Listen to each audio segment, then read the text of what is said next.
Okay, we are in the middle of chapter 4. Okay, what we said is as follows, that each and every one of us has two souls. One is a godly soul, one is an animal soul. And then we started to speak about the godly soul. Eventually we said that the godly soul, while you might think of it as a fire, as a flame, but the truth of the matter is the godly soul has 10 powers, 3 intellectual, 7 are emotional. But those soul powers are connected to the soul itself. So how does the soul express itself? So in this world, the soul is given 3 auxiliary powers.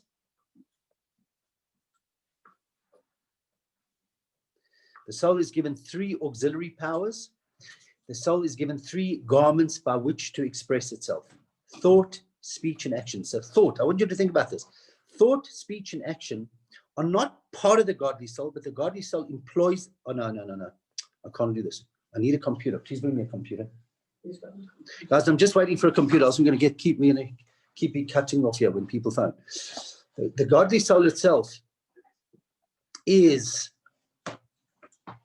the 10 powers of the godly soul are connected to the soul. So how does the soul express itself? Through thought? Oh, no, I can't. Guys, I'm going to ask you a favor. Just give me a minute over here. I just have to get a computer here.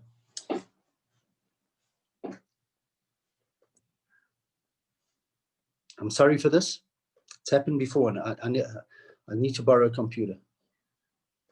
That's coming now. Thank you very much. Huh?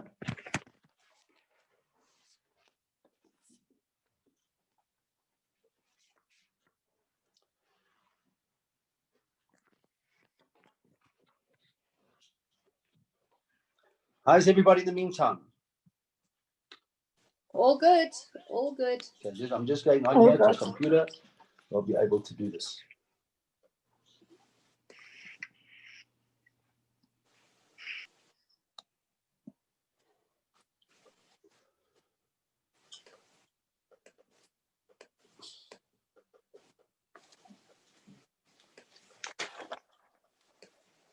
Okay, just give me a minute, please.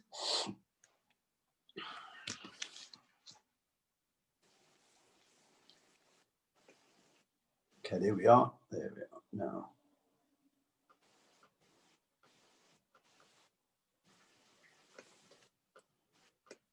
Oh, flip. Wrong one. We can hear you.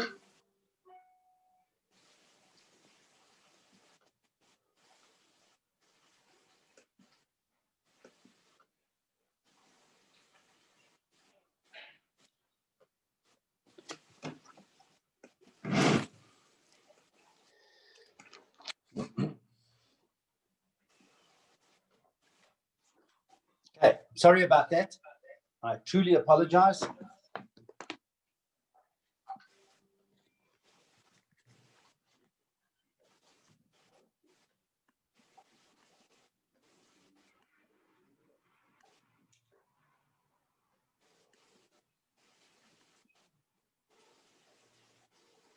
Why is it not working? We hear your voice. Hold on. I'm embarrassed. I'm sorry, guys. Just push start video. No, I'm just, hold on, be a second. There we are. Okay. So let's start again.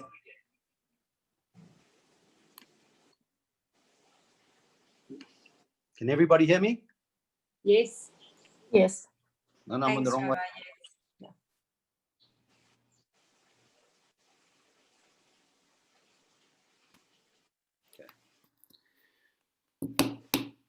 Let's just disconnect me. Can everybody hear me? Yes, Rabbi. Yes, Rabbi. Okay, good. So let's say as follows. So number 1, each and every one of us has a soul. And what we learned before in chapter 1 is that we have 2 souls. Chapter 2, we learned about the godly soul. Chapter 3, we eventually said that in fact, we have 10 powers. 3 are intellectual, 7 are emotional. Not the problem is, but those soul powers are connected to the soul itself. So how does the soul express itself? Through 3 garments. What's a garment? A garment is, you can put on the garment and you can take the garment off. So there's godly thought as opposed to parav or negative thought. There's godly speech as opposed to parav or forbidden speech. And there's godly action as opposed to parav or forbidden action. When you're thinking godly thought, speech, and action, what actually happens is your soul is expressing itself both in this world and reconnecting itself back to God. And I gave you the analogy last week of a husband who dearly loves his wife, right? If he doesn't show it, she comes to him and she says, why don't you ever tell me you love me? Why don't you ever give me a gift? Why don't you show me? Because the way you articulate, the way you express love is through action, speech, and thought. You've got to be thinking of me, she says. I'm obviously not that important to you. And the ultimate gift is to give the gift that's very important to the spouse. It doesn't have to be cost a lot of money. That's very dear to the spouse, and at the same time is given with a beautiful feeling. That is thought, speech, and action. And that is the way we express ourselves to God, and that is the way we connect to God. In other words, God gave us the Torah. Now, here are the key words before I read it to you. The Torah and God are one. God's wisdom and Him are one. You can't compare it to a human being's wisdom. But God and His wisdom is one. The Torah is the wisdom of God, so the Torah and God are one. Right? So therefore, when you're thinking Torah, when you're employing the service of thinking, when you're thinking God, your chokhmah bina v'das, your three intellectual powers of God are connecting back to God. God gives us mitzvahs to do. He gives us mitzvahs to do, both positive mitzvahs and negative mitzvahs. When we do a mitzvah, we're using love. And when we're holding ourselves back, we're using fear or awe of God. And that's why we connect ourselves back to God. Now, I'm going to take it from here. I'm going to take it from the bottom of page 81. Now, these three garments, what are the three garments? These three garments, thought, speech, and action. These three garments, these three garments, thinking Torah and mitzvahs,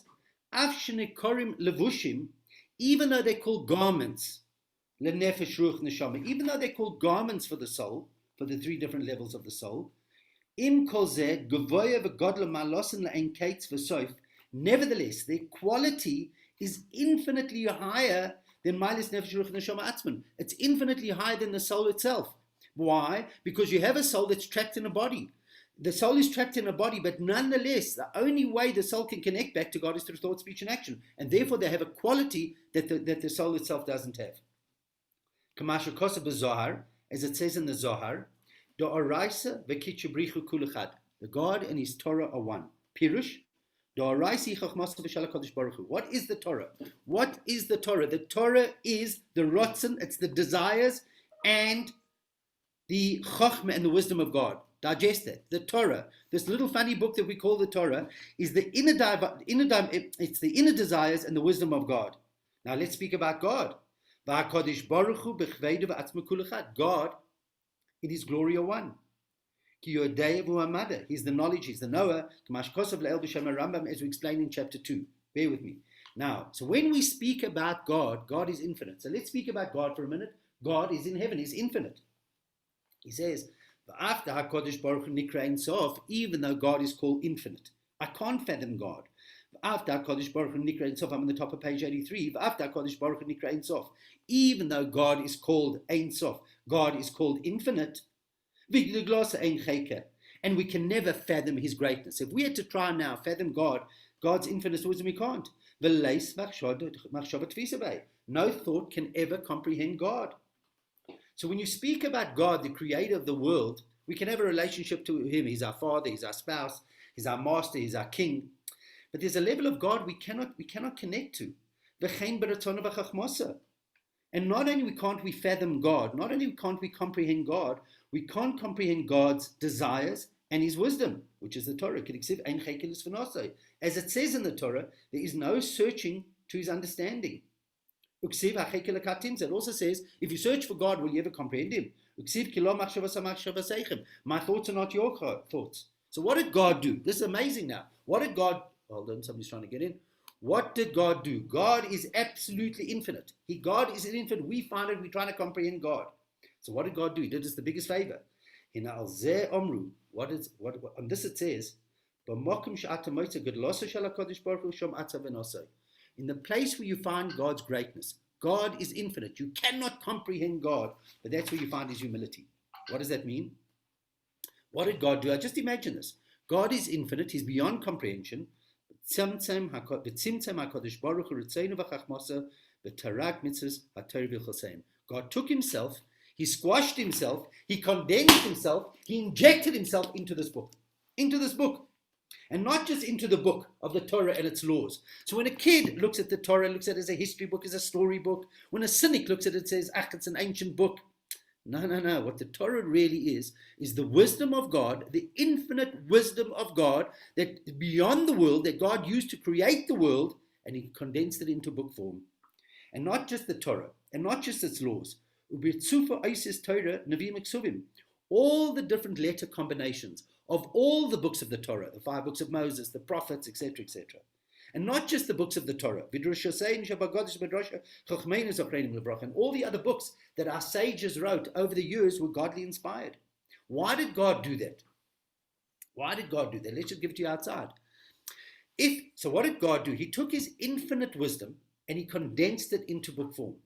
Now, so great is the book, by the way, that even a child of 6 can understand it. So imagine somebody's writing the most amazing computer manual. Most times when you use a computer manual, you can't even understand it. Right? Ever try to read a manual of a car? It's beyond understanding. You need an MBA to read some of these manuals. So what did God do? He wrote it in story form. He wrote the entire Torah in story form, that a Kabbalist can read it on one level, but even a child of 6 can read the story about Abraham traveling and journeying all the time, and he's chapping it. So what are they chapping? What's being enveloped in their head? Godliness. So that's what God did. Look at the bottom of page 84, second last paragraph. Why did God do that? Why did God condense himself into book form? In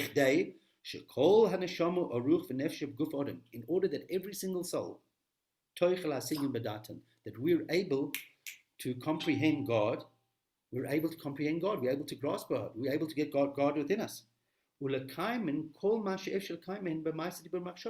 we're able to fulfill them in action, speech, and in thought. So that's the most amazing thing. What God did by giving us the mitzvahs is he gave us the ability to be hugged by him, to hug him, and to get him inside of us. And this is beautiful. What happens as a result of that? Through this, top of page 85, through this, what happens?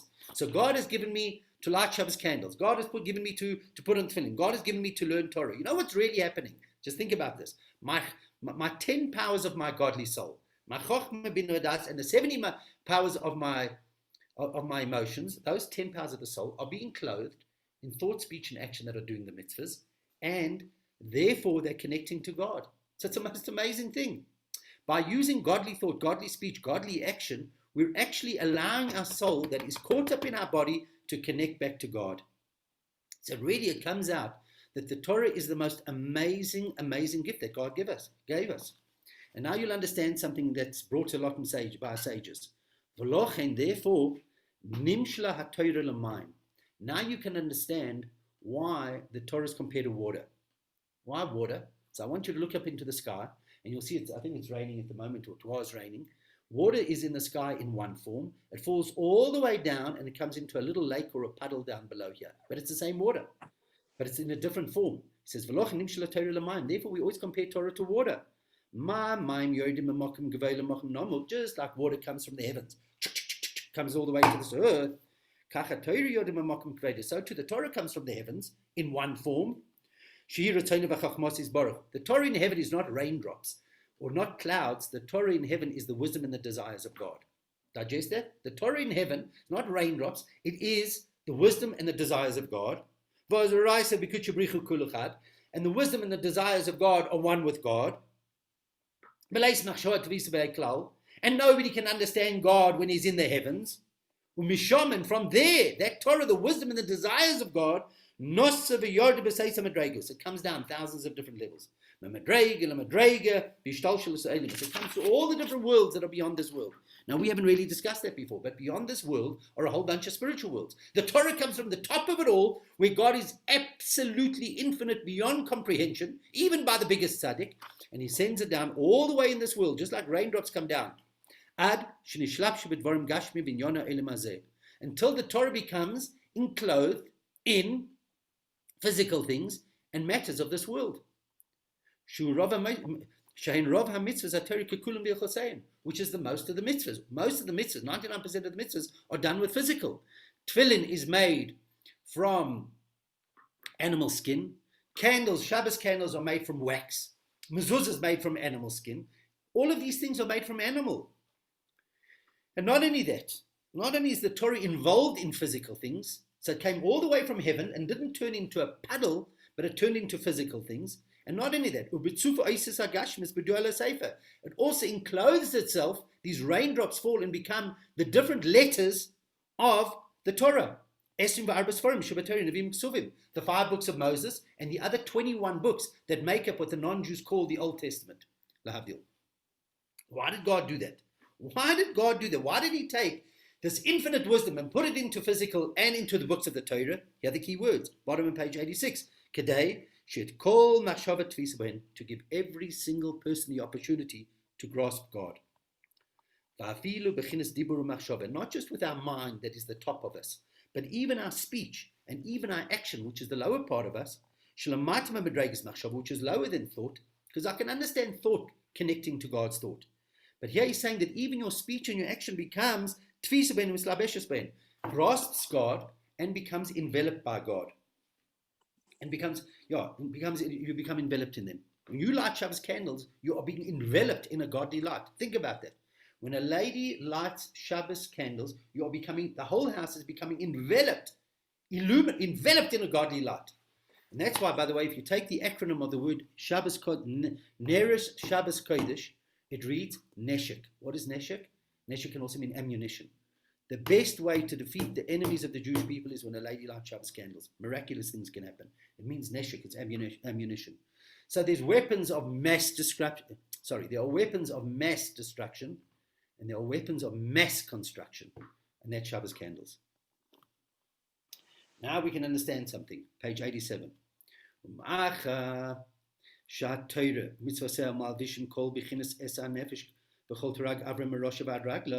Now, since the Torah and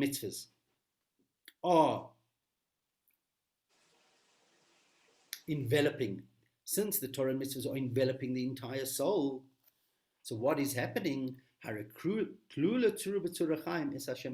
Your soul, through godly thought, godly speech and action, is becoming connected with God. So every single time you do a mitzvah learning Torah, you're becoming enveloped. You're becoming totally enveloped with godliness. So I want you to put infrared glasses on and see around us learning Torah now is an absolute godly light. And this is what it says, Tsuri Esebo. God is my rock, I will take refuge in him. It also says, as with a shield, God surrounds us. So this is not poetry in the Torah. When it says like a shield, God will surround us, what does that mean? We are being surrounded by godliness. What are we being surrounded with?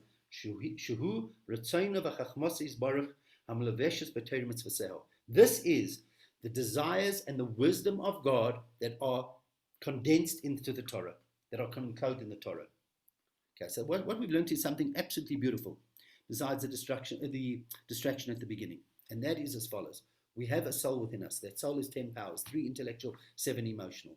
God gave us godly thought, godly speech and action, which is connected to him at the highest level. And that is an infinite level of God. By us doing Torah and mitzvahs, we are becoming totally enveloped by God. So it comes out now, when you do a mitzvah in this world, you're totally connecting with the highest level of God. I want you to imagine something. If there was a bright, blinding light, remember in the old days they used to have those lights that you could point up into the sky that the army used to use to see the enemy aircraft. If somebody shone that light in front of you, you'd be blinded by it. There's such a bright, blinding, godly light when you do a mitzvah, you just can't see it, but it's there. And I want you to know that.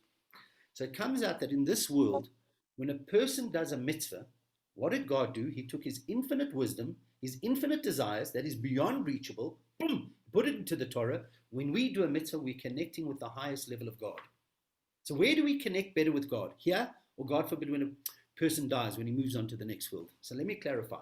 When a person moves on to the next world, what happens? There are 2 next worlds. There's the next world which immediately happens after death. That's called Olam Haba, or Gan Eden. And then there is the Olam Haba that will take place when Mashiach comes and resurrection takes place. But that's for another shiur.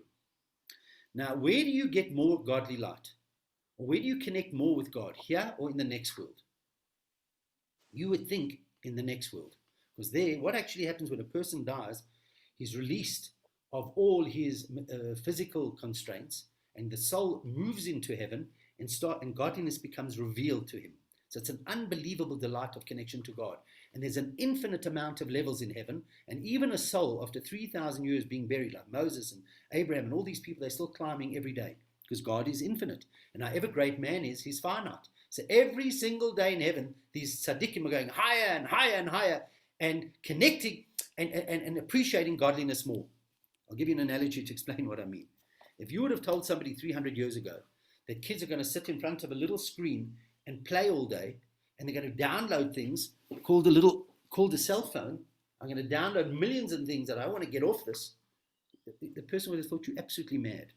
No, I'm telling you, on this little screen, you can download 1 billion things. The person would have thought you mad. How much more so when a soul goes into the spiritual world and all the secrets are revealed to it. Can you imagine? And every year more and more is revealed to it. And that's why, by the way, on a yacht site or even a birthday of somebody who's passed away, they go to a higher level. So after a person dies in this world, on their birthday they celebrate it, and the yacht site they go to a higher level. And that's why every year on a yacht site you say Kaddish for a parent or a grandparent or whatever, because they're being judged as they go to a higher level. But every year they are appreciating more. Just by the way, I had on Thursday, I had a psychologist speaking on like internet, etc. And he mentioned, great, his name's David Abramson. And he said that the average South African northern suburbs kid is spending after school hours, because there's a lot of homeschooling on Zoom, after hours, kids are spending 7 hours a day on the internet. Can you imagine telling somebody that 300 years ago that a kid's going to be wanting to spend 14 hours a day playing on the internet? I mean, that's crazy. Anyways, so therefore now we can understand something. In this world, when you do a mitzvah, you're connecting to the highest level of God. Because God took himself, condensed himself into the book form. When you're learning that or when you're doing the mitzvah, you're connecting to God, a level that transcends the world. In the world to come, although you'll appreciate it more, but all you're really doing is getting a ray of God. I'll give you an analogy to explain what I mean. Imagine somebody lives, I see Nicki Minaj is on. Imagine somebody lives in England. How's it, Nicki? Imagine somebody lives in England from November through June. I think they get 2 days of sunlight. Now, can you imagine taking somebody from a place like Manchester where they hardly get sunlight, and you give them a little bit of sunlight? What happens? They're amazed. Wow, it's sunlight. But for somebody who lives in a sunny area where we get sun 10 months a year, you need a lot of sun rays to really appreciate it.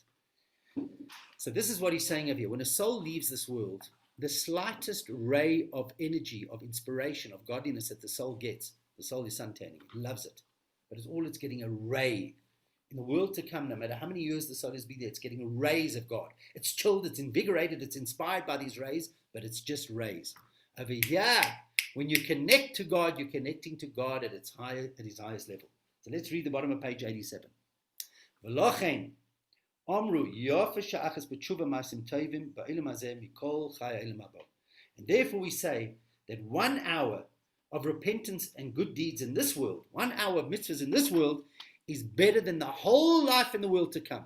How can that be? The whole life in the world to come is bliss. No. In the world to come, when a person dies and he's released from physical sickness and dementia and all the things that he might have had in this world, he's enjoying the radiance, the rays, the sunlight of God. He appreciates God. He's learning things that he never learned before. You know, there's 2 types of enjoyment. There's physical, materialistic enjoyment and eating and things like that. And then there is intellectual enjoyment. A soul in the world to come gets intellectual and emotional enjoyment.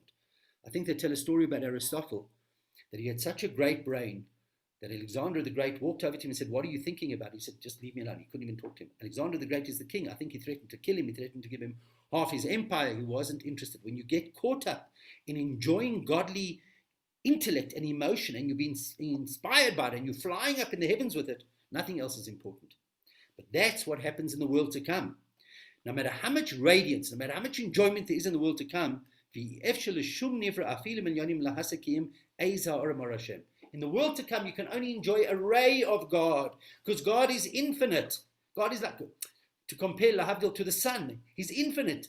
You just need a ray of sunlight to enjoy it. You don't need the orb of the sun. Even the highest creation can only really appreciate a ray. The orb of the sun will burn him up. Therefore, in the world to come, it says that you're going to get a radiance of God. In the world to come, nobody can ever comprehend God. When can you comprehend God? When can you envelop God? When can God envelop you? When can you get God inside of you? The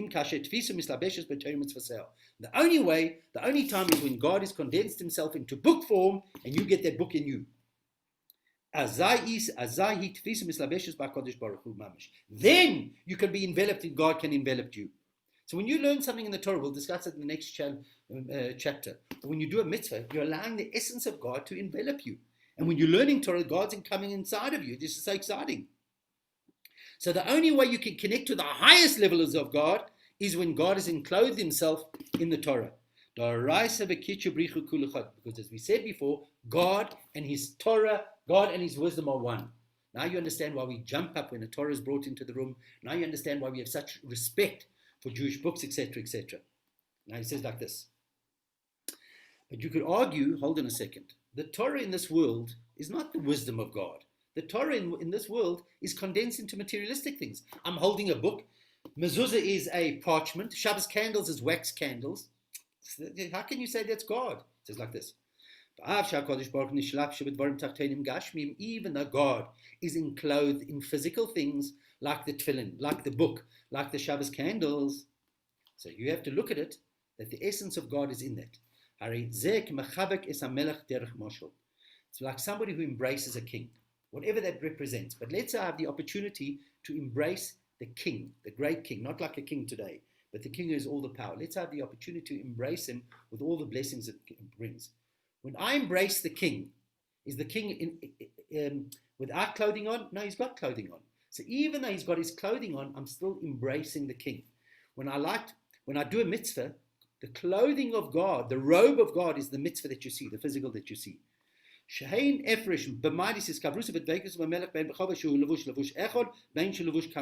doesn't matter when the king is in one garment or in many garments. Because you're hugging the king, and the essence of the king is inside of that.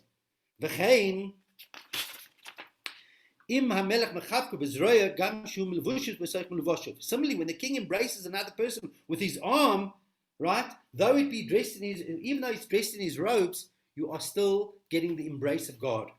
Now you can understand the poetry in the Torah when it says that God embraced us, or with his right hand he embraces me. God, what does that mean? We say it.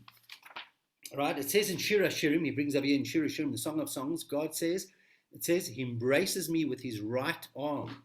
Does God have an arm? No, what is it?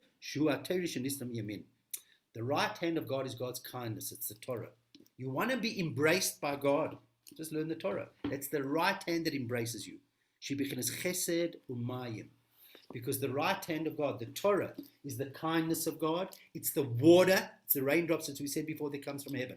So when you're feeling a little bit low, when you're feeling you need a bit of a lift, when you feel you're needing a bit of embrace, just do a mitzvah or learn Torah, and you'll be absolutely embraced. So I want to apologize for the distractions at the beginning of this year, but what we really learned now, just to put it all into a nutshell, chapter 1, we learned we have 2 souls. Chapter 2, we learned about the godly soul. Chapter 3, we learned that godly soul is 10 powers, 3 intellectual, 7 emotional. But those soul powers are connected to the soul itself. The only way the soul can connect back to God and express it is through thought, speech, and action. And I gave you the analogy from a husband and wife. The only way he can show love is through speech and action. Right? Yes, so think about it, and speech and action. You can have all the love in the world. If it's not articulated through thought, speech, and action, it doesn't come out. And that is the same thing with us. God gave us godly thought, godly speech, and godly action. When we learn Torah, when we're doing mitzvahs, the highest level of God is condensed into that, a level of God that we couldn't comprehend, and we allow God to embrace us. So it's an unbelievably powerful experience to do a mitzvah and to learn Torah. Next chapter is actually very exciting. It's the great quality of learning Torah over all the other mitzvahs. But I will see you all next week, and may you have the best week of your lives. Thank you. Thank you, Rabbi. Thank you. And Thank to you, you. Rabbi.